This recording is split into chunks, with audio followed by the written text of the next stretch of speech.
Jackie Baillie. To ask the First Minister how much has been spent on private sector contracts in the preparation of the proposed National Care Service. First Minister. Well, I'd refer Jackie Baillie to the Public Contracts Scotland website, where the details she has asked for are published. It's entirely appropriate for the Government to procure specialist services to support the development of our National Care Service proposals. We must ensure robust review of the evidence and future principles for outcome-focused, person-centred design to ensure success. All contracts awarded by the Scottish Government are subject to robust contract management and adhere to the principles of transparency. Any outputs procured in relation to the National Care Service will be published to make sure that they are publicly available. Jackie Baillie.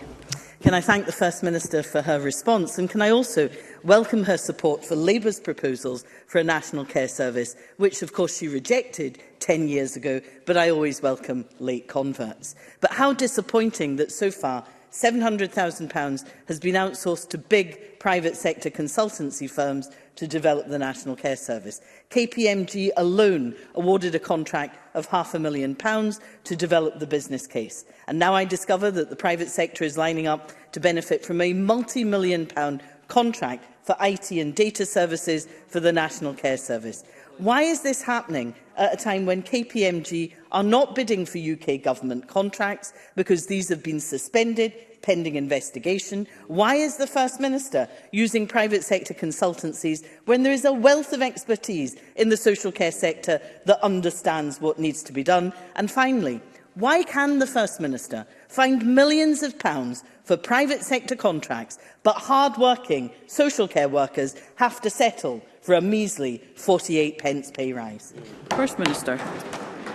Well, where it makes sense to use external expertise to free up civil servants to focus on the policy development and implementation, we will do that, as other governments do that too. Let me give one example of the kind of contracts that Jackie Baillie is talking about, a contract to analyse the consultation responses. It's routine for analysis of consultation responses to be undertaken independently. This work is often put out to an open, fair procurement process. And actually, that very independence is normally considered a good thing. And I can only imagine the howls of bias we would hear from Jackie Baillie had we decided to analyse the consultation responses internally instead of having it done independently. But Jackie Baillie talked about changes of heart. So I want to just briefly come on to that point, because Jackie Baillie now seems to think that government should always do work like this itself. But as a minister, she didn't have that view. When Community Scotland was being set up, the Labour Social Justice Minister at the time told this Parliament that external consultants were part of the tens of thousands of pounds of cost to establish that. The Minister responsible back then, it was Presiding Officer, in case you haven't guessed it by now, one Jackie Baillie. Willie Rennie.